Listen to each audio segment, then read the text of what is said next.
Olá galera, tô com esse Golf 1.8 Turbo 150 cavalos. É o mesmo motor da Audi A3 e tá com um barulho estranho.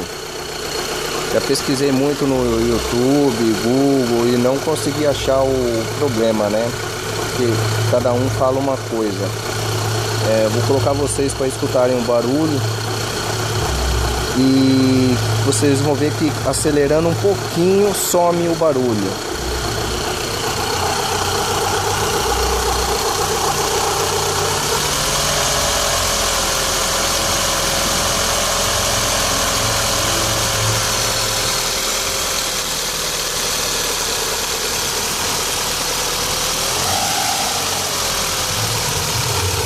Na lenta volta. Bom, eu vou trocar bomba d'água, correia dentada, o kit completo, né, do esticador. E melhorando, eu posto outro vídeo para vocês para dizer o que era, tá? Um abraço.